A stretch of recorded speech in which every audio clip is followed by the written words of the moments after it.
Thank you so much for coming so numerous at today's event. Allow me at the outset to wish you all a joyous new year and welcome you to the Purdue Center to start in your company a new series of lectures and conferences on Iranian antiquity.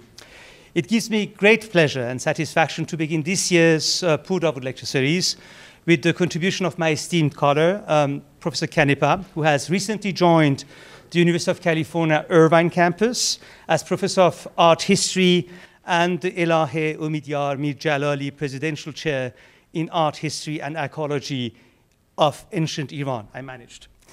And presently a Getty Scholar at the Villa. I would also like to seize this opportunity to thank our colleagues, especially Alexia Sekura, Tim Potts, and Jeffrey Spears, all here present, for graciously facilitating these academic exchanges between the Getty and UCLA, as well as Purdue Center. For the second year, as part of the Getty's successful series, The Classical World in Context, which this year, like the last, concentrates on exchanges between the classical world and ancient Persia. So thank you very much. Professor Canepa's research focuses on the nexus of art, ritual, and power in the Eastern Mediterranean, Persia, and the wider Iranian world. His first book, The Two Eyes of the Earth, which analyzed the artistic and ideological exchanges between the Roman Empire and Sasanian Persia, was awarded the prestigious James Henry Breasted Prize in 2010 by the American Historical Association. It's a brilliant book which has been widely consulted by many of us.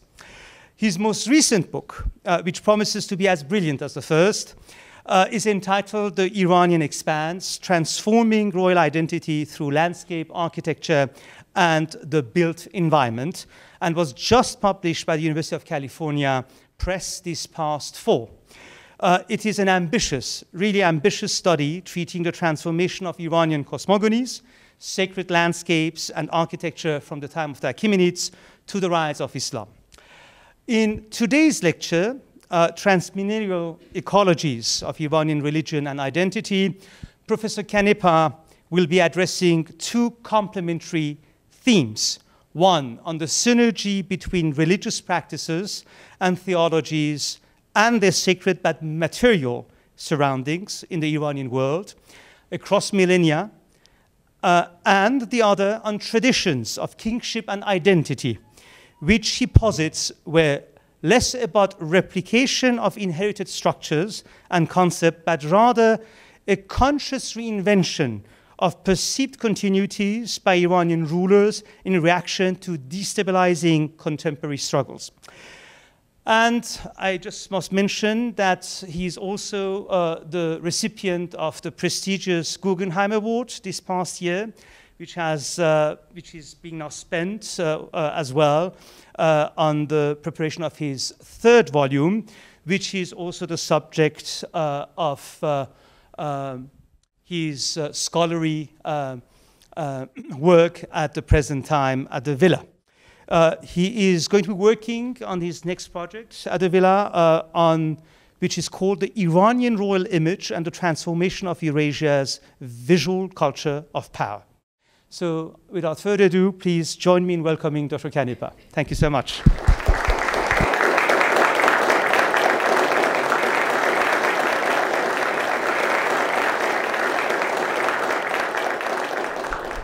Thank you first to Professor Shayagan for that incredibly warm introduction. And thank you to the Purdue Center for inviting me here. And of course, as well as the Getty, which has brought me up to this part of Southern California.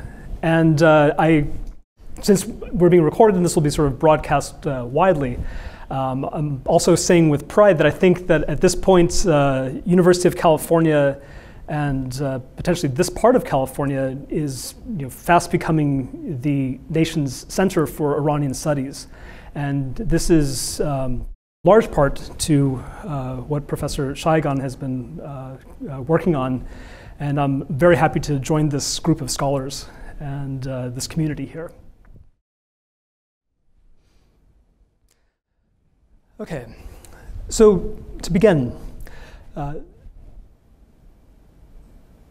this paper explores continuities and change in the formation of religious sites, structures, and practices in the region around Persepolis and the wider Iranian plateau. By using ecology in the title, I mean both the religion in a landscape and, in a more metaphorical sense, the relationship of religious activities and sites to their physical surroundings across centuries.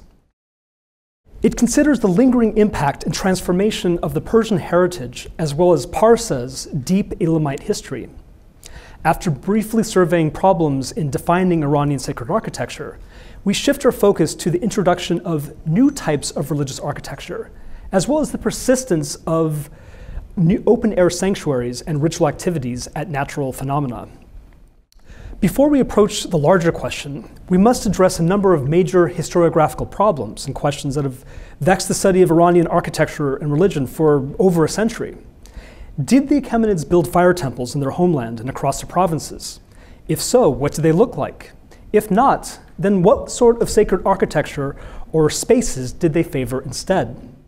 How did the Seleucids engage with Persian religious traditions?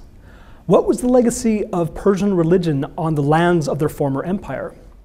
These questions are impossible to answer if one begins, as much past scholarship has, with a methodological approach that expects or retrojects a stable orthodox architectural tradition that was established and spread throughout Western Asia by the Achaemenids. Such approaches imposed, in essence, a developmental arc similar to those that prevailed in other ancient Mediterranean or Western Asian cultures. What I try to offer here is a critical perspective that emphasizes primary source evidence. And in this case, I emphasize both textual evidence, where we have it, as well as archaeological evidence. To be direct, I present a starkly different understanding of Iranian sacred architecture from what the field has inherited from earlier generations of historians of religion. So we must approach such problems of tradition paying just as much attention to ruptures and reinvention as natural continuity. I want to emphasize here in the introduction that first, continuities or break in architectural traditions do not necessarily map onto continuities in religious traditions. Second, though they were in dialogue, and that dialogue is a very important one, Iranian religious discourse and ritual are not, of a religious ritual are not one and the same as royal ritual and discourse. So forgive the shameless plug here. So this lecture and the book to which it contributes reflects my discomfort with repeated encounters in scholarship of an assumption that there's a unified and naturally replicating tradition of Persian kingship, manifesting itself in Persian sacred architecture, ruler representation, and gardens. So these weren't inert commodities. Rather, most continuities or changes resulted from the active struggles and choices of sovereigns who deployed them in response to contemporary struggles to gain legitimacy and dominance. In contrast to many other Western Asian religious traditions, the ancient Iranian world did not develop a unified tradition of temple architecture that evolved continuously throughout all periods. It's important to assert this at the outset. The Persians cultivated a vast array of ritual practices, which they staged both in the vicinity of the palaces, as well as sites of man-made or natural beauty. In their provinces, they engaged the sacred landscapes and structures of subject peoples, offering sacrifices and patronage at a wide variety of sites, including temples.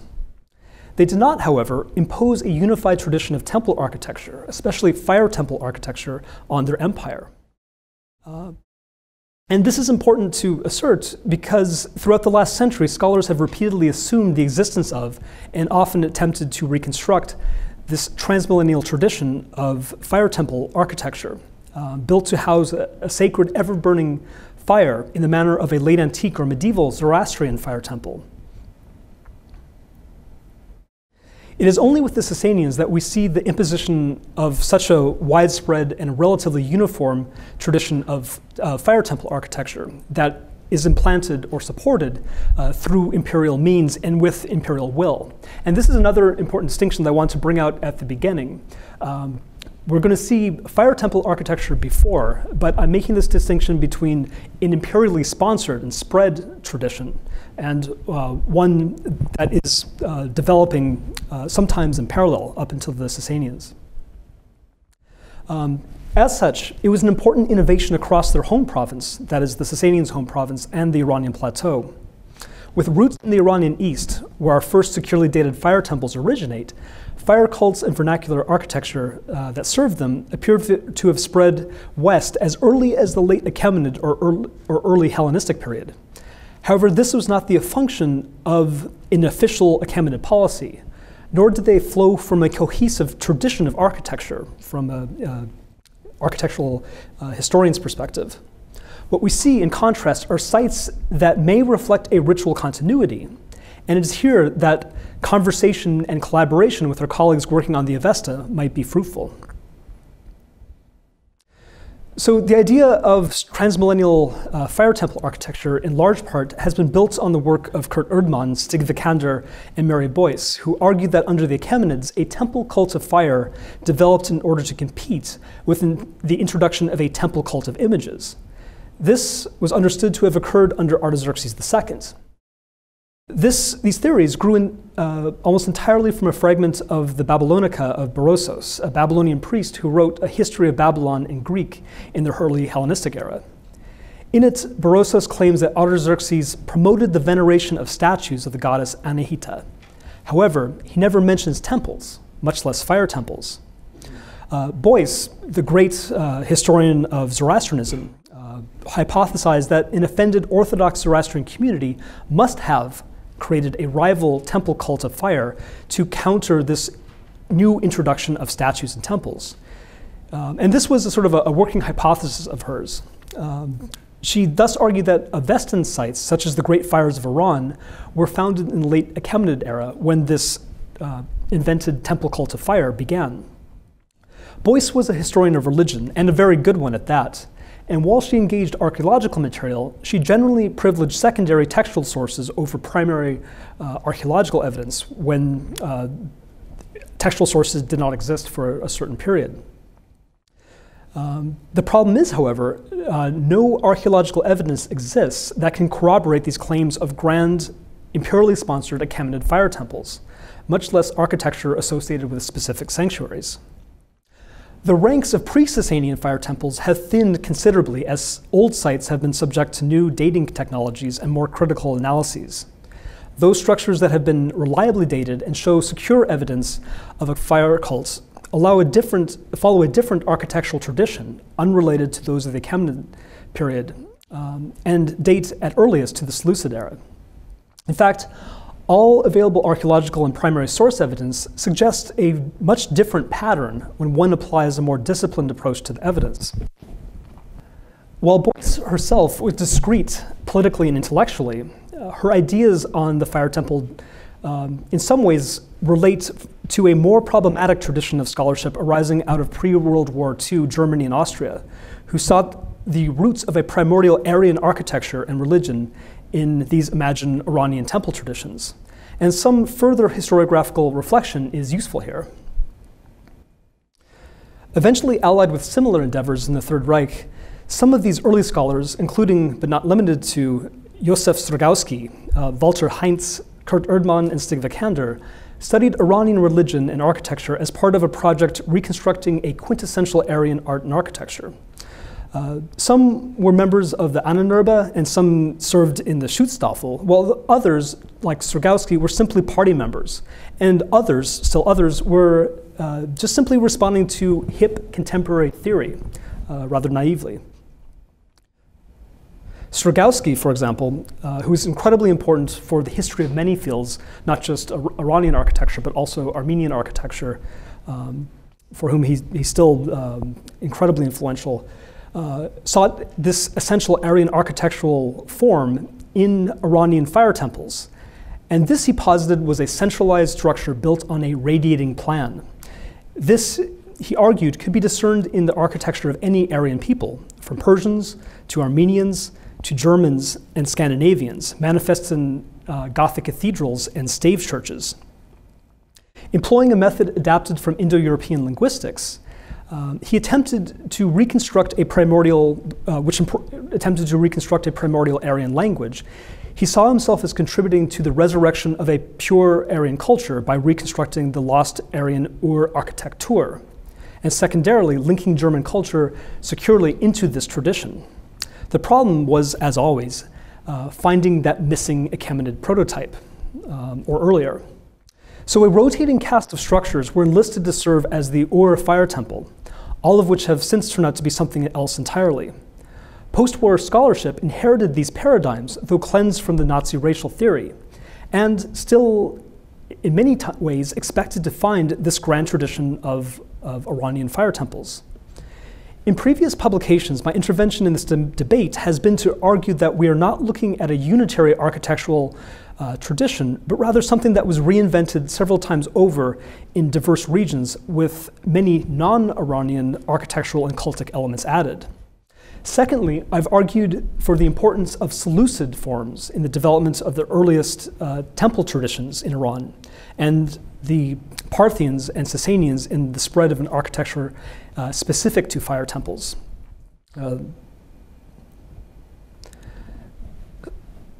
So this earlier tradition routinely lists a heterogeneous group of sites for evidence of early Iranian sacred architecture. And I feel compelled to address some of them, which have been crammed into this developmental hierarchy. Soviet scholarship also had its own tradition, and there's still those who follow it, who identified a wide variety of structures associated with the Bactria-Margiana archaeological complex. And they identified these as created by Indo-Aryans or Iranians. None of these early sites from Bactria, Margiana, and Khwarezmia, if they were temples at all, can be associated with the presence of Iranians, much less evidence of specifically Iranian cults and Zoroastrianism, as is often claimed. A massive paleogenetic study by Varagish Narasimhan has also recently shown that BMAC populations had nothing to do with later Indo-Iranian populations, bolstering the archaeological arguments against this region forming a sort of proto-Indo-Aryan homeland. Though this is, of course, incredibly contentious in South Asian studies, and we shouldn't sort of create a sort of an inverse argument from that either. The site of Nushijan in Media yielded evidence of two temples dated by C14 to around 700 BC and falling out of use around 600 BCE. The site is the first that appears in a region and in a time period that was securely inhabited by Iranians. While it is often referred to as the first fire temple, the evidence directly linking it to an Iranian god or cult is not entirely clear, and it has been suggested that they could have just as logically served as temples to Mesopotamian gods. Though I think that these are probably the best candidates for an early fire temple architecture.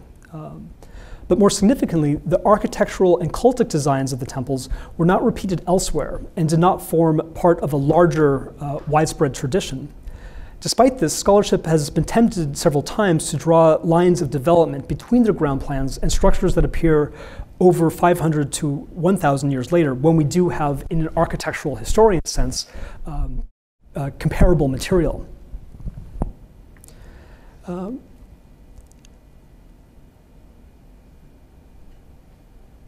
Scattered evidence such as seals or Aramaic documents allude to cults, and some argue temples, to non-Persian and non-Iranian gods on the Iranian plateau in the Median and Achaemenid periods. In the Achaemenid period, it is clear that they were tolerated as gods of foreign peoples, but they were not supported by the state distribution system. And here we're drawing from evidence from the Persepolis fortification archive. More to the point, these temples, which are unattested archaeologically, did not introduce a detectable continuous architectural tradition to religious practice in Persia until much later.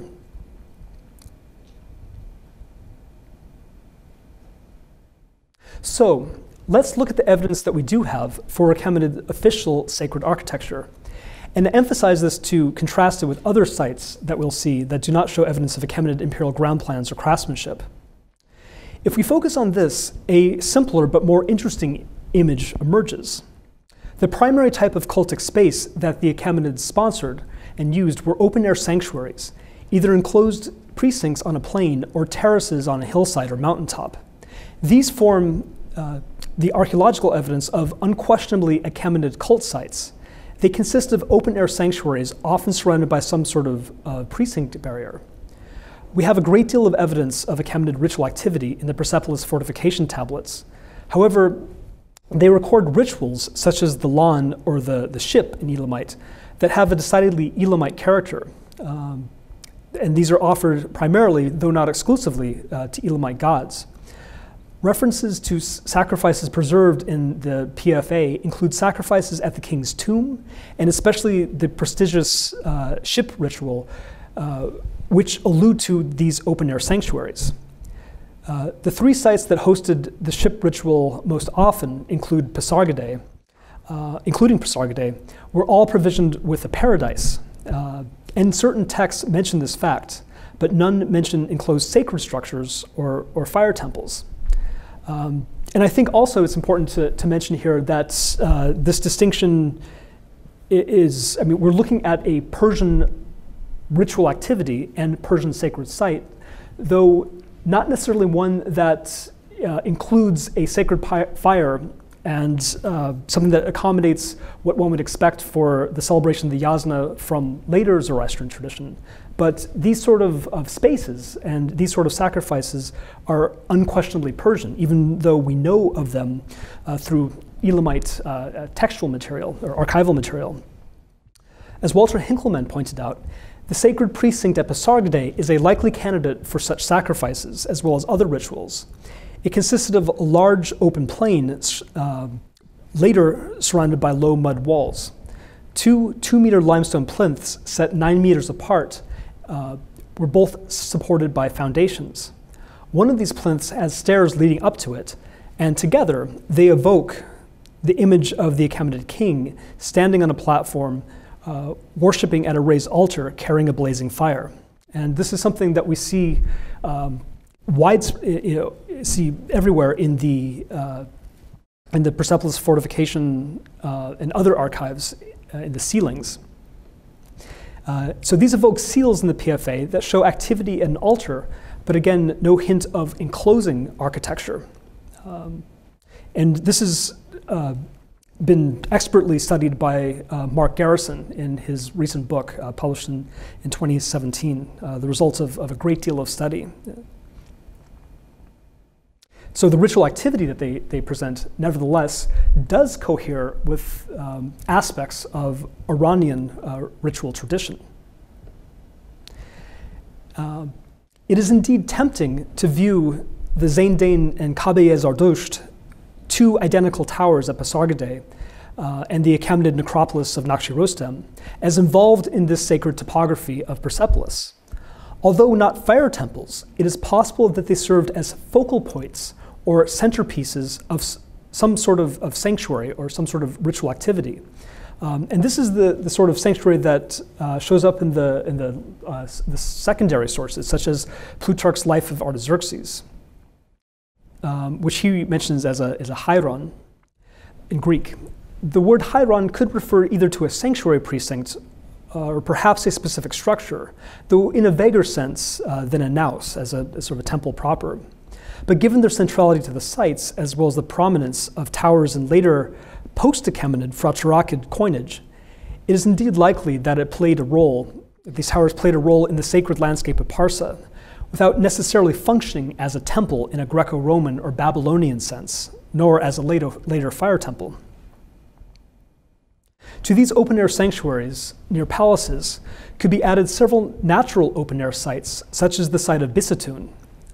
Bisatun was known as a sacred mountain and a site of a sanctuary in Hellenistic sources. It is likely that this was sacred in the Achaemenid era as well, and this very likely contributed to Darius I's desire to carve his monumental rock relief at the site. The only evidence of cultic space are the natural open-air cliffside terraces, which have some sort of indentation carved in them that some colleagues have argued were made for sacred fires, though they could have also been used for signal fires. Others argue in inverse. One of these moments of coherence between the archival sources and the archaeological evidence are the royal tombs. The numerous records of sacrifices in the Persepolis fortification tablets record the preponderance of food sacrifices performed before the tomb monuments of the Achaemenid kings. And these are echoed by the report of Arrian, the classical historian, describing the sacrifices within the precincts of Cyrus's tomb. Other than sacrifices to the gods, these take up the largest proportion of resources disbursed from the Persepolis storerooms. These call to mind the structures excavated before the Achaemenid tombs at Persepolis, structures that we might conjecture exist in unexcavated areas before the tombs at Nakshi-Rostam as well, given the archival evidence. And again, these are not necessarily temples in the sense that the Parthenon, or temples in the sense that a later Sasanian temples are temples, but rather religious structures created for ritual specialists, perhaps containing a bashur or offering table in the Elamite texts. Now, as we adjust our definition of sacred architecture, new structures come into focus as Persian sacred spaces. Persian palaces, and just as importantly, their surrounding paradisal and funerary environments, were created as massive ritual stages. While we might infer similar activities at Susa and Ecbatana, Persepolis has provided us with the most detailed archaeological evidence of the ritual complement of Persian palaces.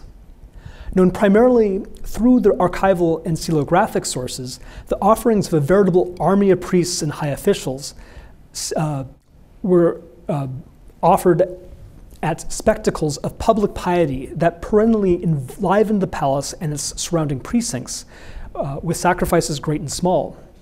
As explored by Margaret Root in several studies, these palaces were numinous spaces, and I think that she very effectively articulates the fact that while we don't have ziggurats or temples in the sense of Egypt, the Persian palace can proudly stand and side by side with these other traditions of important prestige architecture. In addition to these sites, which are securely attached to a Persian court, a few sites in eastern Iran or Central Asia dating to the Achaemenid era show evidence of cult activity. The site of Dahani Golayman hosted a cult site integrated into a pre-planned Achaemenid city in Zranka. It consisted of a square central courtyard containing 3 altars, and this was surrounded by porticos on all sides. The ash from the altars contained a large amount of bones and burnt animal flesh, as did the courtyard. And this, according to Mary Boyce at least, precluded a connection to Orthodox Zoroastrianism, and it does, at least as defined in the Sasanian era. But, however, this, given our evidence in the archival sources, I wouldn't be surprised if some sort of structure like this, either architecturally or archaeologically speaking, with a similar sort of complement of burnt bones and burnt ash, is found elsewhere in the empire. And it seems to cohere very well with what we see in a wide range of textual sources. There's also a few Achaemenid sites in northern Bactria that have been interpreted as sacred structures. Most of these were excavated by the Soviets, then re-excavated after 1990. Koktepe in the Kashkadaria plain near Sharisabz, Uzbekistan, showed evidence of a masonry platform built on the site of a courtyard from a previous period. The excavators associated this platform with the incorporation of the region into the Achaemenid Empire. The site did not, however, yield a fire altar, but evidence of deposits of oval stones and a fireplace that the excavators identified with some sort of purification ritual using comparisons to Vedic ceremonies. Most recently, the yet unpublished Uzbek and French re-excavation of Sangir Tepe has brought attention to a rectangular space which may or may not have been enclosed, and this appears to have hosted some sort of cult activity.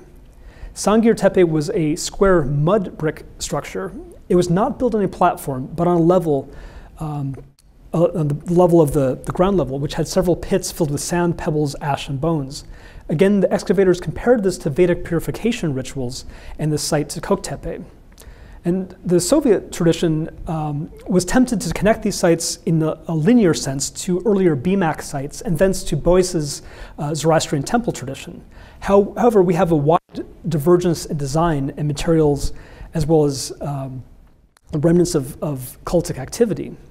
The point that I want to make here is that they do not bear the marks of Achaemenid official patronage. However, these rubble platforms might cohere very well with Iranian ritual activity, as we'll see in other sites elsewhere. So I want to sort of maintain this distinction between official patronage and something that, you know, for kind of a lack of another term, we might call vernacular patronage. Now, things change fundamentally in the Seleucid era. And the Seleucid era is one of the most important, yet least understood periods in the history of Iranian art and religion. So here I'll be kind of moving to talk about temples more broadly. While the Seleucids are completely cut out of Iranian tradition, as coalescing in the Book of Kings, just a cursory survey of some of the basic features of Parthian and Sasanian kingship, including their method of reckoning time, that is counted from Seleucus' reconquest of Babylon, which later became the era of Zoroaster.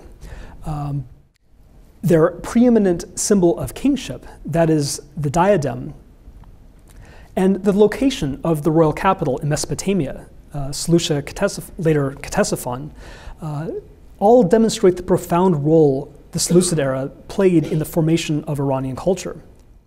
This period, by the way, also oversees the emergence for the first time of temple architecture officially sponsored throughout the Iranian lands. In regions that had a long tradition of sacred architecture, such as the Old Greek world or Babylon, the Seleucids built or rebuilt important sanctuaries using forms stemming from the region's own cultural currents. For example, the cutting-edge Hellenistic architecture of the Didymaeon, finished after it had fallen out of Seleucid rule, of course, or the neoconservative style of the Anu Antum sanctuary at Uruk illustrate this strategy. In contrast, in newly founded settlements and regions that did not have a well-established or continuous tradition of temple architecture, such as the Iranian plateau or Bactria, the Seleucids introduced new forms, and these combined Mesopotamian traditions with Greek and Persian architectural traditions. The result had a long-lasting impact. In the early Seleucid period, several monumental temples with a number of shared characteristics appeared at roughly the same time in Syria, Mesopotamia, and along the main river valley in Bactria, that is the Oxus. For many years, historians of art, archaeology, and religion have debated the origin and relationship of temples with similar features excavated across sites in Western and South Asia. The original excavators and later students of these sites in Bactria recognized that the basic ground plans of these temples resembled those of Seleucid-era temples from Mesopotamia and Syria. These found inspiration in the layout of Babylonian temple architecture, but also appropriated elements from palace architecture derived from Persian palaces, and also incorporated into Seleucid palaces. Notice the porticos here. Now,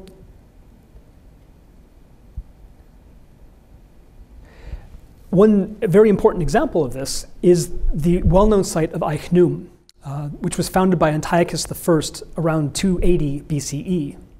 And this site occupies a particularly important place in the study of Seleucid Asia. It remains the most thoroughly excavated Seleucid foundation from the upper satrapies, and has yielded the region's best preserved Seleucid sacred architecture in its lowest levels. Achaemenid reflects the Seleucid palatial, sacred, and urban design as developed in the empire's great metropolis, Seleucia on the Tigris. Achaemenid's temple with niches stands within the palatial district, which was laid out in the Seleucid era, just south of the monumental entranceway to the palace. The temple was constructed at the same time as the first phase of the Basileia and rebuilt several times in the post-Seleucid period on the same plan. As the only temple within the city wall, it was not only an integral part of the original city's central official sector, but served as the city's main temple, possibly for all members of society.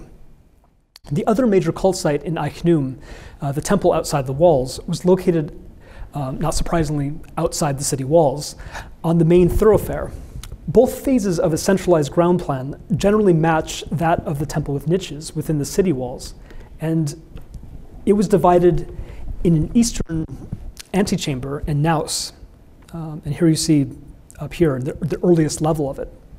Its tripartite naos corresponds most closely to the Seleucid temple of Zeus at Dura Europos, not the Seleucid temple of Zeus, the Seleucid-derived temple of Zeus at Dura Europos, and later temple of Artemis, as well as the Seleucid temple at Jebel Khalid in Syria.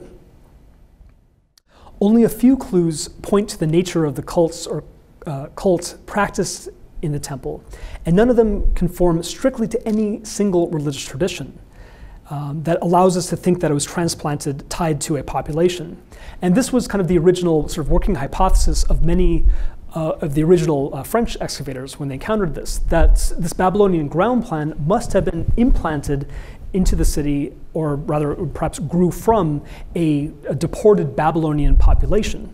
However, as more of these ground plans were discovered in Seleucid cities, sort of purpose-built and made with the city itself, it soon became clear to me that these were actually temples that came from a certain imperial strategy to create a unifying temple architecture.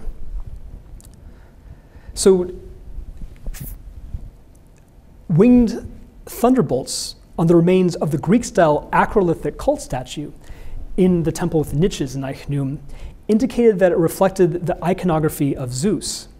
A widespread cult of Zeus, Belos, perhaps Ahura Mazda, emerged in the Hellenistic and Parthian eras, to which this might relate, though I think its overall utility in an imperial sense is a unifying image and a unifying cult. Farther down the Oxus River, about 100 kilometers west of Achaemenid, in West now Tajikistan, Soviet archaeologists excavated a grand temple at the site of Takhti Sangin. The temple dedicated to the river Oxus was built at a site that was already settled in the Achaemenid era, but without a history of monumental construction. If a local cult existed on the site, which is likely, it was appropriated and enhanced as a part of Seleucid policy. And this is something that we see evidence for elsewhere, especially within Seleucid Syria too. This effort to gain control of and implant monumental architecture on pre-existing sacred sites. The main temple stood as the centerpiece of a walled sanctuary dedicated to the river. The sanctuary, in turn, formed the central focus of the Seleucid era town. The temple itself is constructed on a centralized structure with mud bricks with Greek architectural members in stone. A fire cult, evidence of a fire cult, it should be mentioned, was found only much later after the fall of the Greco-Bactrian kingdom. So taken together with the Syrian evidence, the temples from Achaemenid and the Temple of the Oxus subverted many of the field's paradigms of Hellenistic colonization and cultural identity. We're not looking at any sort of pure Greek temple imported by pure Greeks.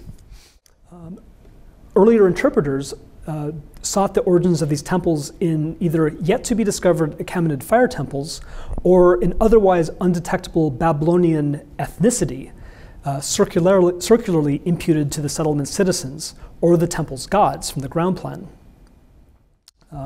Seleucid architectural forms had a long history in Parthia and Bactria after the province became independent, and it also informed those of the Greco-Bactrians, Indo-Parthians, and Kushans.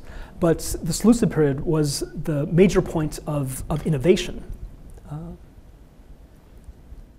So turning our focus back now to continuities in Iranian ritual as well as royal tradition. Instead of temple architecture, ritual appears to be the great link between Achaemenid, Seleucid, and later dynasties. Even as the Seleucids used their new architectural style to claim the sacred topography of Western Asia, the dynasty cultivated a particularly Achaemenid royal ritual tradition. That is the massive open-air sacrifice and feast, that is the ship. This strategist, Polyaenus, recounts an episode that took place during Antiochus's campaign against Ptolemyd-held Damascus. Our source mentions the sacrifice only obliquely, yet it presents it in such a way that suggests that the army, the surrounding countryside, and even the enemy would have been familiar with it. The ritual itself, this massive open-air sacrifice, was in a sense more important than the god it celebrated for establishing Persian royal identity. And in this case, it's worth noting that in the archival sources, the ship could be performed for a wide variety of Elamite gods. It could be performed for Ahura Mazda, and even in the somewhat enigmatic Deva inscription of Xerxes, it could be performed for the Devas. In that case, that is a programmatic statement of good kingship. But that sort of conceptual possibility that this could be offered in for the worst type of king possible or worst type of people possible for the Devas is still a possibility. So this ritual was more important than the god it celebrated for establishing Persian royal identity.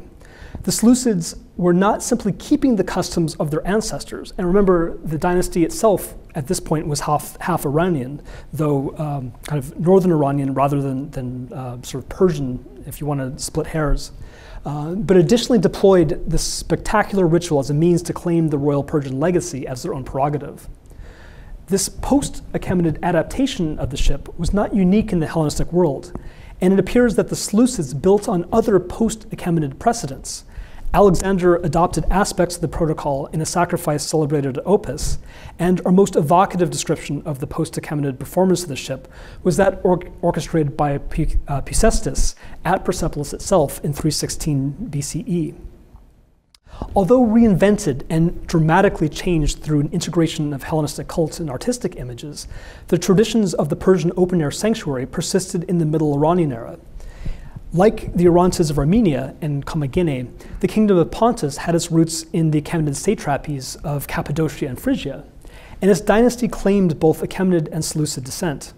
Their kings were adopted more aspects of Hellenistic culture than the earlier Orontids, and laid claim to the tradition of Alexander. Yet this open-air sacrifice was supremely important for laying claim to the Persian tradition. After driving out the forces of Murena, Mithridates VI offered an elaborate open-air sacrifice to Zeus on a high hill. The sacrifice was, in fact, a huge banquet laid out for his court and army, followed by the lighting of a huge pyre on which offerings were laid. Several scholars have noted the parallels with the ship sacrifices at Pasargadae, and it's also worthy of note that our Roman source, through whom we know this, makes a specific point of saying that this was like the tradition of the Persian kings at Pasargadae, quite likely coming and flowing from Mithridates' own propaganda. The king also promoted several cosmic portents connected with his birth and coronation, such as the appearance of the McNaught comet. But here, we're looking at a ritual enactment that was the result of a creative reinvention as cultural memory, but one whose overall effect and significance was clear. Mithridates VI's claim to this ancient Persian royal tradition. Okay, Okay, so while many structures have in the past been called Iranian fire temples, examples of monumental Zoroastrian fire temples only appear unproblematically and in abundance in the Sasanian period.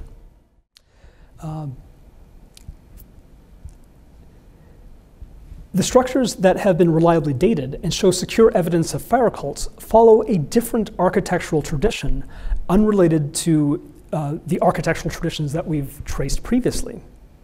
This is evidenced at Mele Hayram and Tashkirman Tepe, and these were characterized by a central sanctuary with subsidiary chambers for ash and firewood. And it's here that we begin to see a coherence between this architecture and the later Sasanian fire temple architecture ritual.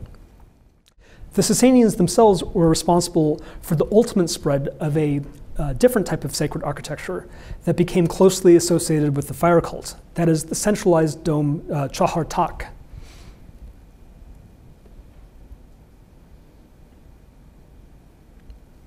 Just as one Chahar Tak of many that are all over the province of Pārsa.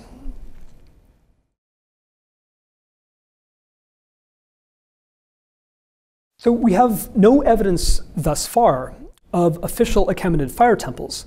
However, I believe that we do now have hints at the spread of an Eastern Iranian cult of fire, perhaps around which the Yasna, something like the Yasna, was celebrated. A rubble platform with a fire pit found in the late Persian layer of the Huyuk in Pontus represents compelling parallels with evidence of fire cults from the Iranian East.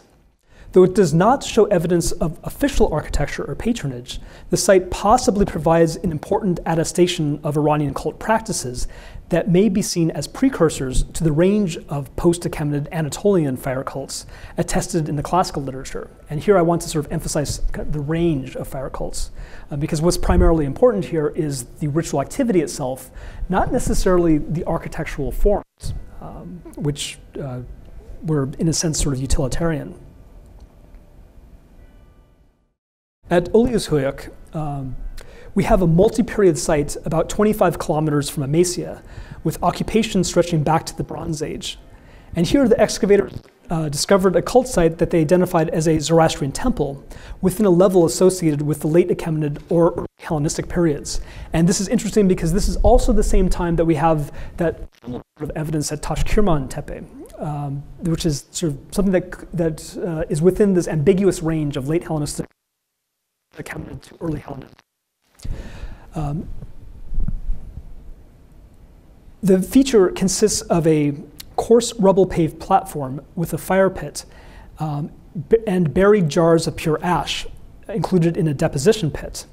These also included ceramic vessels that appear to have responded to Achaemenid shapes, including an ibex protome rhyton. The jars of ash from level 2A are compelling as evidence of an Iranian fire cult, though I would hesitate to unequivocally identify the rhyton found in the cultic area as a hauma vessel, as the excavators did, since it could simply have been used for any variety of ritual purposes, including holding water, or for that matter, even bull's urine, which was used as a purifier. Evidence of bones of animals from the later phases, 2A, might also relate to cultic activity. And the site presents parallels with cultic features in eastern Iran, such as Koktepe's rough stone platform that we discussed earlier. It also may be related to the cobbled area, quadratic stone platform or structure in the sacred area at Daskylium, the satrapal capital, further west.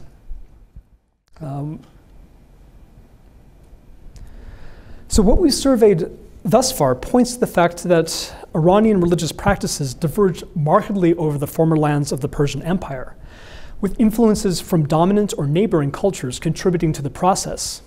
More importantly, it shows us that these regions did not inherit a tradition of grand fire temple architecture from the Achaemenids, nor were such sites the recipients of royal patronage, at least in the form of monumental architecture. Strabo describes, and these are well-known well-known textual sources, Strabo describes the, quote, tribe of Magi called the fire kindlers, who were numerous in Cappadocia, and marking a useful point of comparison, even if outside a Perso-Macedonian kingdom, Pausanias Lydians called Persians. Of the two, Pausanias is the only one that describes, albeit cursorily, some sort of structure used in an Iranian cult. No temple ground plan has been discovered or excavated at any period at Hypatia, the site that he's referring to. There is no reason to doubt, however, that the fire cult itself originated in the Achaemenid period, as the cults in Cappadocia described by Strabo.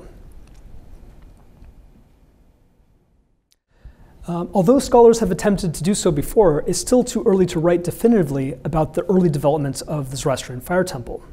What can be said is that of the temples mentioned thus far, none were originally created as fire temples, though a few were adapted to this function at a later date, under the influence of the Sasanians.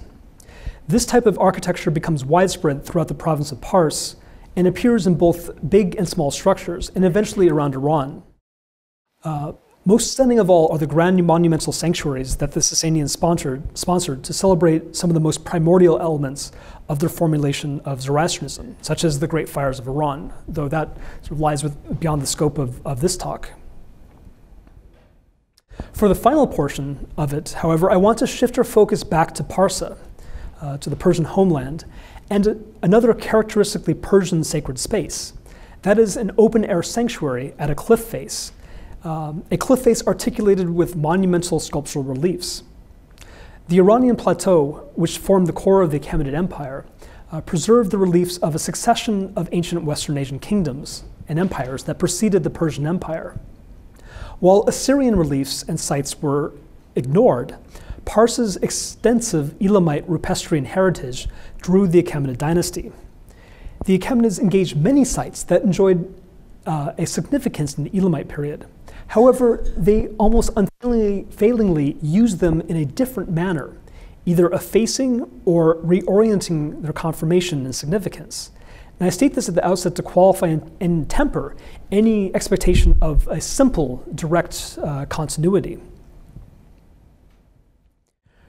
Regional and imperial understandings of the past, both recent and ancient, were deeply implicated in what attracted the Achaemenids to highly significant sites.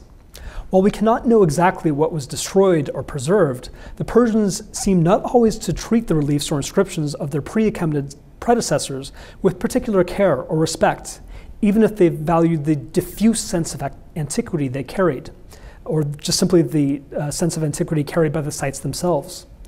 Examples include the 17th century BCE relief at Korangun, in whose sightline the Achaemenids built a palace pavilion, but which was not reused itself, or recarved, rather.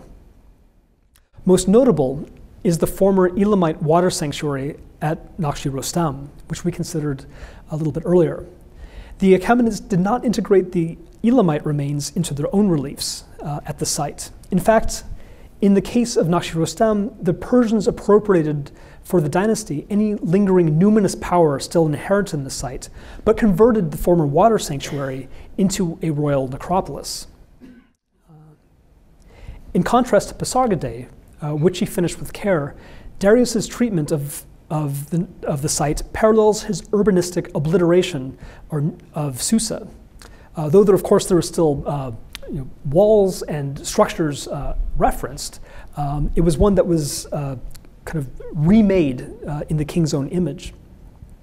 Both sites were apparently valued for the connection to an ancient legacy, yet the pre-existing features were substantially or even dramatically modified, even effaced. And in effect, the Achaemenids set out to create a new topography of power that superseded any predecessor, and although their successors might not have fully understood who the Achaemenids were, their topography was the one that later kings responded to most closely.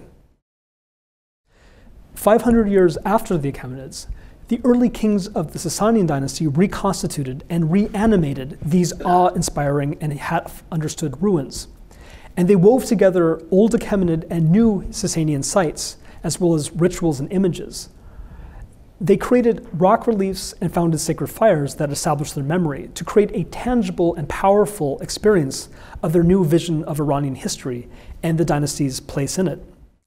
Elsewhere, I've explored how the early Sasanians reanimated this site with monumental rock reliefs and funerary cults focused on the sacred fire. Here, the physical and visual connection between the previously mute yet persistent presence of the Achaemenid tombs and the new Sasanian reliefs and rituals forged a less than accurate statement of continuity, but one that was no less politically useful. Moreover, in aggrandizing these sites and reanimating them, they in effect also claimed that Pārsa, that southwestern Iran, was the locus of Achaemenid power, whom they understood the Achaemenids to descend from and to be.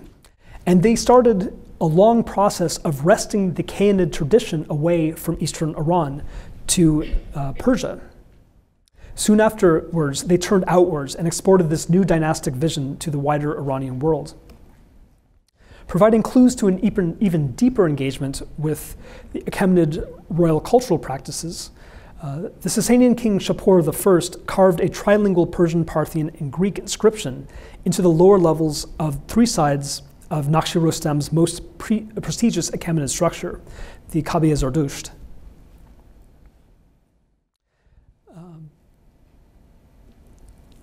The content of the late antique inscriptions attests to stunning cultural continuities in Persian kingship. However, those continuities were only fully re-monumentalized and enacted in late antiquity, making them vital spatial and visual forces in Iranian political culture. What reinforced the content of Shapur's inscriptions was likely more significant to the majority and more likely significant to the majority of interpreters was, number one, the fact that they were carved into an ancient structure, surrounded by monumental reliefs located at the necropolis of primordial Achaemenid ancestors, and two, the newly established ritual activity there that performatively re-enlivened and made present a heretofore orally communicated memory of these ancient kings, in effect sort of reincarnating the Shumar ritual. There we go. Much like the Achaemenid-inspired language of the inscription, the Sasanian protocol calling for a sacrifice of sheep, bread, and wine has remarkably close counterparts in the Achaemenid period.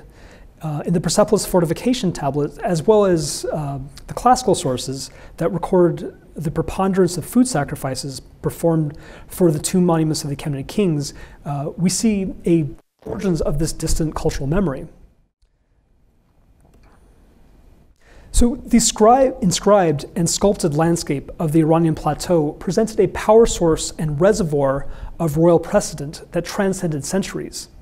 In the words of Marshall McLuhan, quote, "The medium was the message." And to a high degree, the rock-cut medium was just as important as their content alone for establishing connections with the past. So up to this point, we've focused on the transformation of Pārsa's Achaemenid legacy. However, it's worth spending a few more minutes to think a bit more about the role of southwestern Iran's Elamite remains and their impact on the development of a transmillennial Iranian religiosity. It's not my intention to review the considerable scholarship on Pārsa's Elamite heritage, nor is it necessary. Here, I just want to draw our attention again to the persistence of a certain type of open-air sanctuary through at least the early Sasanian period, with roots in the Elamite tradition. I've already mentioned Karangun and Naqsh-i-Rustam, and in both cases we have focused on the shifts in meaning with which we have been provisionally calling a water sanctuary converted to a necropolis. The Achaemenid rock-cut tombs scaffolded, if you will, the cultural memory and ritual practices surrounding the site, perpetuating its new funerary significance. However, there are many other instances where we find a persistence of the original confirmation and purpose of a sacred site in Parthian and Sasanian periods, as well as sites with Elamite reliefs. As far as we can tell, Elamite reliefs were not carved as carriers of visual or discursive information simply, but rather they were created to augment a sacred site and participate in the ritual activities that went on there, be that sacrifice, or feasting or music. They could, in effect, splice a royal patron to the site's innate sanctity, forever altering its significance in the experience of worshippers. While their ritual connection is not as overt, many of the reliefs of the Achaemenids, Seleucids, Parthians, and especially the Sasanians parallel or possibly engage the deeper Elamite tradition. As far as we can tell, Elamite reliefs were carved, and we see this at sites such as Nakshi Rajab, the site of a former spring. And we also see this in other parts of the highlands of southwestern Iran, such as Elameus, which is useful for comparative purposes. Within this highland kingdom, local kings carved reliefs at sites that appear to have hosted open-air sanctuaries, often centered around grottos or springs that hosted millennia of ritual activity. And these are often in areas with Elamite reliefs nearby. In some instances, with evidence of Elamite ritual or reliefs, as suggested by the excavations conducted by Vito Messina and Jafar Mirkian, many of these sites likely hosted what we might call transmillenial cultic activity. The Parthian period relief at Hongi Nuruzi and the Valley of Ize is especially illuminating due to the added contextual information added by the recent Iranian-Italian excavations. The site's highly abraded old Elamite relief, which you see right here, was carved into an isolated boulder facing the open valley. It portrays a large divinity or king venerated by a line of smaller devotees.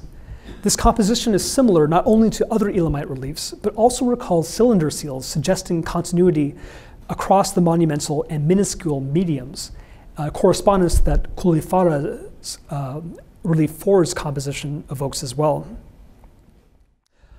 On the other side, a Parthian period relief was carved on the opposite side of the boulder, which was facing the ravine's wall, and consists of two compositional sections.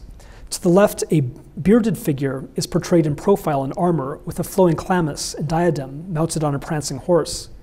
Before the horseman, a large central figure stands, joined by three smaller figures in roughly similar posture. Near the Parthian period relief, excavations revealed a long, low terrace extending 9 meters and oriented east-west. A similar rectangular platform was constructed at the foot of the sculpted boulder, which was rebuilt at least 3 times, with its final stage aligning it with the Parthian relief. The excavations before the relief indicate that ritual activity at the boulder began as early as the old Elamite period, and a large number of iron and stone arrowheads were deposited before the relief. Kulifera, located 9 kilometers away, also incorporated a terrace made of undressed stone, which is similar, underscoring this continuity in cult. Given the evidence of continuous ritual activity taking place before the boulder, though not necessarily perhaps to the same deity, the Parthian period relief appears to have claimed an ancient sanctuary and an ancient tradition. Here, in a region with numerous other Elamite and Parthian period grotto reliefs, archaeological evidence reveals an historical cultural process otherwise inaccessible through textual sources. And even as they sponsored new fire temples, the Sasanians adapted and continued this Elamite tradition. The internal contents of Sasanian reliefs were, in a sense, self-contained and do not appear to visually reference or ritually engage their surroundings in most cases. Almost like panels from a disassembled triumphal arch or monument, their source and referent is the body of Sasanian triumphal iconography that circulated widely in a variety of media.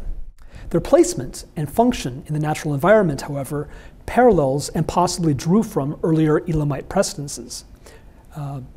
As Pier Francesco Cagliari observed, the majority of Sasanian reliefs were associated in some way with water, and these include either springs, such as the site at Nakshi Bahram in Fars, a lake at Salmas, which this relief of Ardashir and Shapur I is not too distant, to rivers, like at Firuzabad in the gorge leading to the city, and nearby at Tangi Kandil, or Bishapur.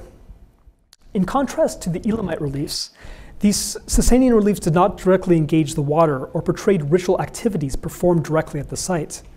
However, their contiguity responds to possible regional precedents, which we can trace to this ancient transmillennial tradition. Those that were not associated with mountains or grottos, like the monumental statue in the round of Shapur I, and unfinished reliefs in the cave above Bishapur, also are kind of responding generally to this tradition. Excavations at these reliefs, particularly sites with springs, could potentially illuminate our understanding of the nature of these continuities in a manner analogous to what our colleagues have revealed in their excavations in Elymais. So to conclude, the archaeological evidence of Iranian sacred spaces tells a story of innovation and reinvention rather than simple continuity or loss of memory. And here, in this lecture, I emphasized a call to jettison the idea of a monolithic tradition of Persian fire temples spread by the Achaemenids, and concentrate instead on a more diverse yet empirically grounded body of evidence. With fire temples appearing only in the Sasanian period, in a widespread sort of imperially sponsored way, open-air sacrifices are the most consistent ritual link across centuries. In this regard, rock reliefs served an important role as anchors and inspirations for ritual activity. These questions surrounding religion in Pārsa are often framed against a binary of substantial continuity of cultural memory or a total loss of memory, a complete rupture. However, in Iran, and especially in Pārsa, it's necessary to reorient our approach away from such a binary. At many sites, such as Naqsh-i-Rostam, as we briefly surveyed, with reliefs from earlier Iranian dynasties, we cannot point to an absolute break or absolute continuity in historical consciousness. You know, the Sasanians did not think that those reliefs were those of the Achaemenids per se.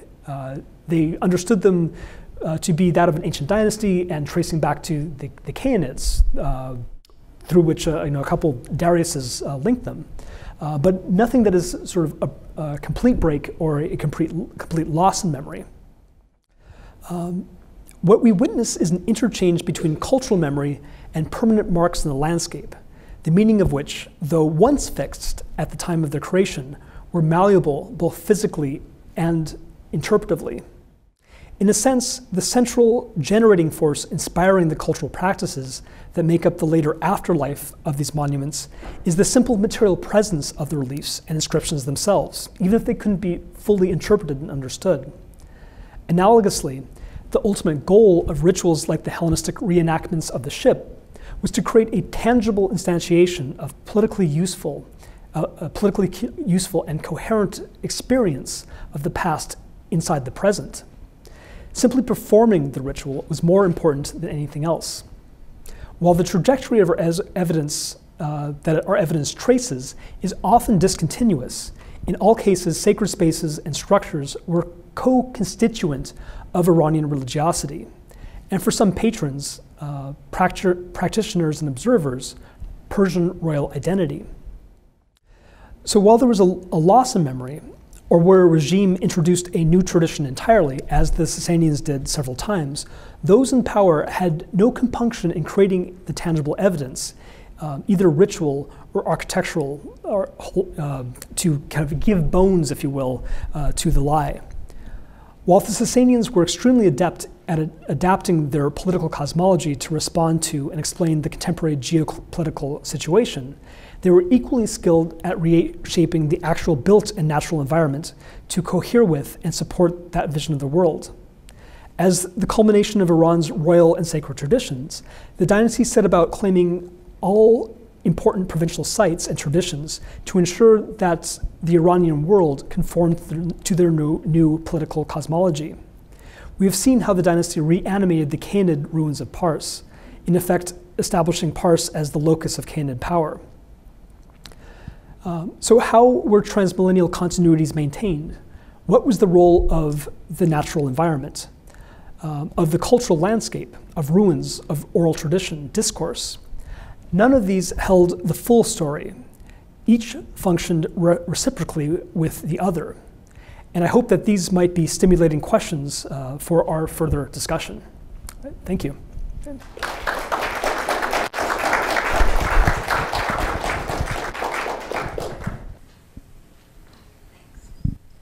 Thank you, Matthew. It's partly a question. It's also first a comment, though. Thank you for this really stimulating lecture. I'm very compelled by the case that you're making for these landscape environments as sites of offering, ritual, practice, performance of sort of palimpsests of historic resonance. So the question part is maybe a little bit off the wall, but as you know, at Persepolis, underneath the Tocht, the platform where the ceremonial structures are placed, there's great waterworks that runs part of it directly under the audience hall, the Apadana there, and I wondered if you've thought at all about the potentials of that water system. Obviously, it directs water from the mountain and protects the site by that diversion. But I wonder if you've thought at all about whether it might also have been a very deliberative kind of thing to make sure to channel running water under this great structure, which I think has very ritualistic, cultic, if you will, resonances through its sculptural program and so on. So, any thoughts on that? With something monumental as that, the Achaemenids were not. They didn't do things by accident. I think that though we don't have a smoking gun, we don't have an inscription or something like that. The presence of water flowing from this would impart an incredibly numinous value to it. And this is actually just something that sort of occurred to me today. One of our colleagues at the Getty, we had a sort of presents your project thing, and I think if I remember correctly, was his name Morgan Ing. Sort of a postdoc who's starting at Cambridge. He was working on Italian Renaissance architecture, and what I understood of his 2-minute presentation, he was drawing parallels between basically sort of dual purpose uses of military architecture and monumental architecture for churches and palaces, of ventilation systems used for ventilating gunpowder and ventilation systems for domestic architecture and chimneys. And I wonder if this same, there's a certain sort of economy here, that economy of architecture and use, that this perhaps is a kind of a dual use. So it's something that I think is coherent with the larger approach to kind of articulating a site, definitely. Thank you very much, Matthew. I do have a couple of questions, and I think we will discuss most of them while we are at the villa. But just to start with, Calieri rightfully points out that many of the reliefs are placed at places where there are water sources. On the other hand, the other half of the reliefs are not at places where there are water sources, but mainly where everybody has to pass by because these are important roads and they are placed at important crossings. And I wonder what you would do with ritual activity in places like this. Isn't it this more a place where you would put some advertisement? And this is what, in my view, the Achaemenids, as well as in particular later on the Sasanians, were doing. They were placing their reliefs. And I'm not entirely sure how I should fathom the ritual activity in these places, really. Yeah. I'm sorry, I didn't mean to, I thought there was kind of another question. I think that we shouldn't conceive of these as either one or the other. I think that they can be sort of dual use in a way. the interesting thing about the Sasanian reliefs is that they are, I tried to express, sort of self-contained. They don't seem to interact with ritual activity visually. It's kind of their presence sort of claims a site and stamps it. So, for example, the relief at Ragi Bibi in Afghanistan, it sort of controls this main thoroughfare from Central Asia down into the Gangetic Plain, and this is definitely like laying claim to a space. It's kind of like a brand on the site. This is kind of in conquered territory. I don't think that this was intended as necessarily a site for a ritual focus. It's in a sense sort of claiming that thoroughfare and claiming that area as something integrated into the Sasanian's topography of power. And I guess to answer the question directly, I do see a similar sort of parallel with these reliefs at these Sasanian sites. So perhaps we could posit that these are sites that have kind of a local or regional significance that the Sasanians are putting their imperial stamp on. So no matter what, if you want water, you're going to have to look at the king. If you want to offer sacrifice, you want to look at the king. And in a sense, it's almost, in some ways, it sort of marks a loss of memory if it's sort of obliterating or changing what was there before, but definitely sort of modifying it and connecting it. So in a sense, I think we can probably see a gradation of it. I think at a site like Naqsh Rajab, where in the past we have sort of evidence of water flowing through that area, the reliefs there do show reverence. There's the king or kind of royal family and gods, or king receiving a diadem from Hormuzd. So in that sense, at least, there is some sort of gesture of ritual activity, even though it's not sort of a direct portrayal of activity that might take place at the site. I think that your emphasis on the fact that these reliefs kind of stamp and claim these sites is very, very apt and very important. I think that's kind of one of the primary purposes. Yeah, of course. Yeah. I'm supposed to speak only in this. I think that there is what you're saying is absolutely right. There is a certain also synergy and correlation between the thematics on the reliefs as well as the site chosen. So investitures, coronations might be mostly around water, whereas the depiction of the king with local colorate, like the rhino on Ragi Bibi, is really to claim the boundaries of the empire, or Paikuli, which is, again, whether it is an inscription or not, that also matters with Paikuli, and you have basically the inscription itself that matters. There is, we don't know of it as much of a relief. Is like Bisotun is just basically showing the presence of the king, and then whoever can actually translate what it has been written. So I think there is a synergy between the thematics of the iconography and the chosen place, and they are self-sufficient, that's for sure.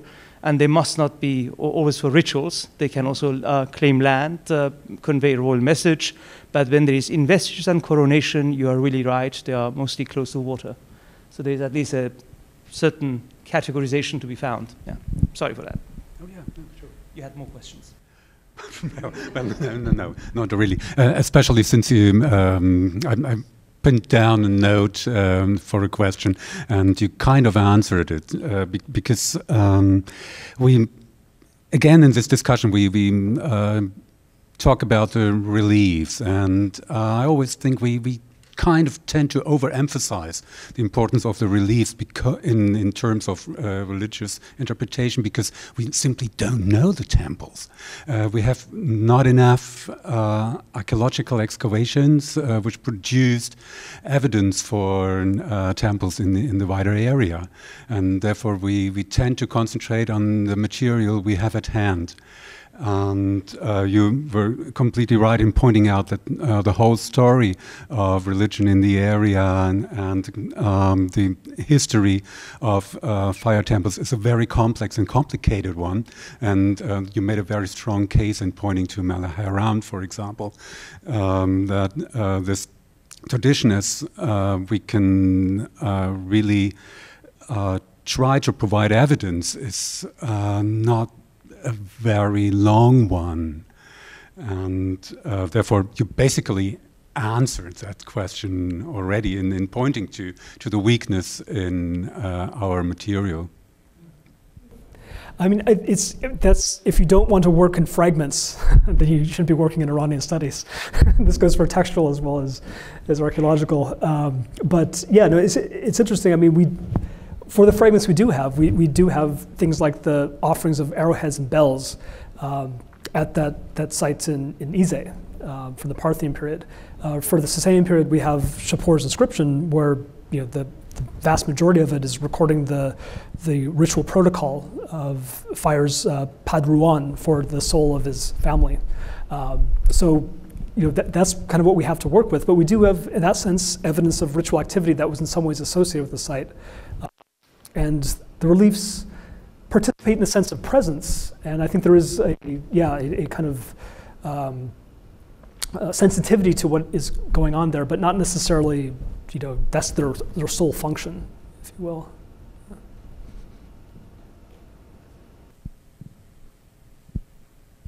Thank you very much, Matthew, for your wonderful talk. I just want to add one aspect, that this combination, what you said, of ritual and propaganda or ideology, these are our categories, of course, to approach the topic. And I would even go one step further to say that what we call a ritual somehow activates the ideology and activates its general meaning. And I think we have quite good evidence for this for Neo-Assyrian times, where we can see this combination in front of the Neo-Assyrian reliefs. That on the one side they show the picture of the king and at the first and they are placed also at the fringes of the empire, and at the first place we would see these elements of propaganda, of course, but they are connected with rituals, So gathering people of the surrounding area. So it's not exclusive. So it's really a combination, and one activates the other one. I think this is a very important point. It's much more our categories separating these elements. This is ideology and this is ritual, but it's a unity somehow, But I also wanted to pose one question, coming back to this astonishing testimony of Polyaenos you have been mentioning. So, of course, he mentions a Persian festival, but of course it must not be exactly the same what is the ship festival. So it's a broader context maybe he is hinting at, and it's very difficult for us, I think, to really specify how this really works. Well, we don't know exactly, but what we do know, at least from what we can interpret from the fragment, is that this was a big deal, and everybody has to stop the campaign, and then they activate this distribution system, which seems to be sort of pre-existent to the Seleucids. That this is part of the larger sort of paradise plantation, industrial depots, storage depots that are in the area, and they're, you get the sense that this is not just kind of a one-off. Let's sacrifice a couple animals. This is a big deal. So is it? It's not one and the same as this ship, but I feel pretty confident, given our other kind of reenactments of this ritual, that it's something that's responding to that cultural memory. And I think that's also kind of its utility. It's relatively simple. It's a kind of massive distribution of food in a spectacle. Thank you so much. I also would like to just follow up on what Robert said. I think it's the Persian festival is really, whatever it is, it's very difficult to connect it with the sheep festival. Because we don't know even what the sheep festival really is. It's just it can't just be an open air celebration. That's all I'm positing. And you have also the same thing with Mithridates, whom you mentioned on the eve of his great battle against the Romans. There is also an open air gathering, and it's not called Persian, but it is nonetheless a notion of celebration. with all his men and his warriors, and that is again open air that we know. So there is, it's just that we don't know what the ship was and how much of it has been carried forth, but maybe just the context of it being open air rather than a sanctuary that might be sufficient to qualify it as Persian. There is one more thing I wanted just to mention. You mentioned, referring to Margaret Root, the notion that the palaces, like Achaemenid palaces, are being deemed to represent themselves sanctuaries or have a sanctity about them. And you mentioned also the gardens, and I just wanted to come back on the gardens again. Both the irrigation system of the gardens, the extreme care with which they have been planted, and the fact that even in the case of Pasargade, the garden is the main pièce, the pièce de résistance. There is hardly a pavilion left, so that is really what it is. And the fact that time and again, actually twice, they are being called frasha in the inscriptions. And frasha is a deeply religious notion. It is excellence, that which is a perfection, and comes in the Avesta with the word ahu, which is existence, och in Middle Persian. So it is almost, we know that the gardens for the Persians are the manifestation of the ordered world in this world. So they are deeply religious in a sense, and they represent the eschatological dimension of a perfected existence to which we aspire.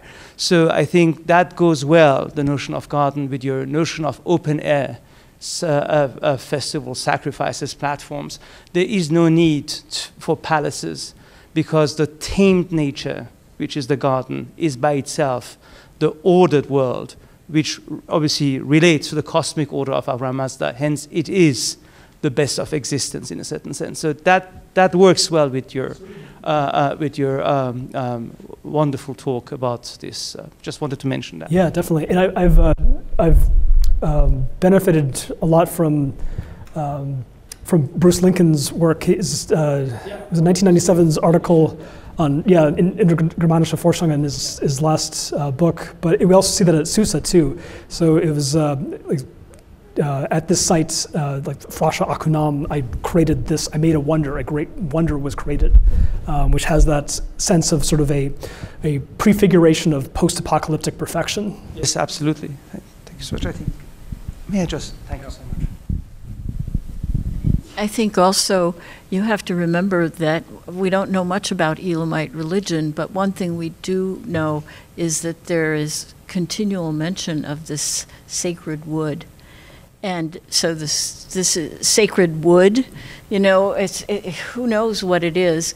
We have a small representation of it on this monument called the Sit Shamshi, which is representing some kind of ritual, and incised on it are the trees and things like that. And it's pretty much an outside ritual.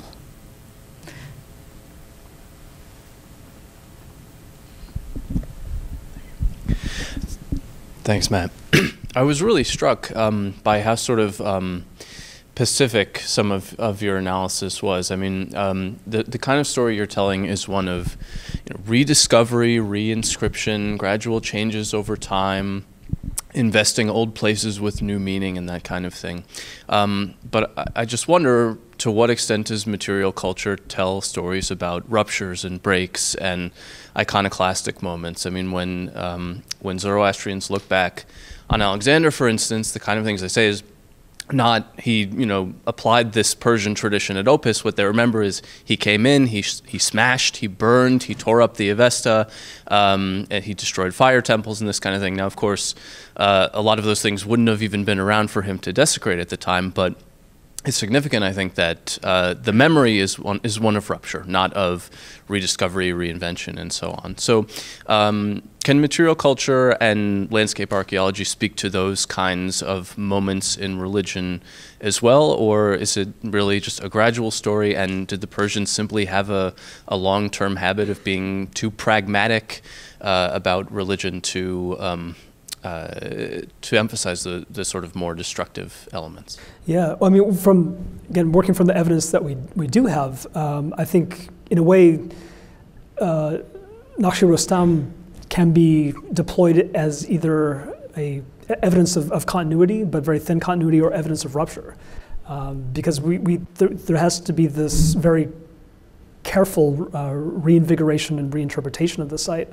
And I mean, that's of course a site that would be just wonderful if it could be excavated. It would tell us so much about this sort of backstory. But I think that we probably might be able to deposit sites of fire cult being destroyed. Not necessarily grand fire temples, but I think that is certainly kind of a possibility in the disruption of the ritual activity. I mean, especially with these rock reliefs, I think that's kind of what is so significant about them, is they persist past the ruptures. And they kind of are these anchors that you can create new cultural memory from, or at least kind of give it actual physical bones. Well, yeah.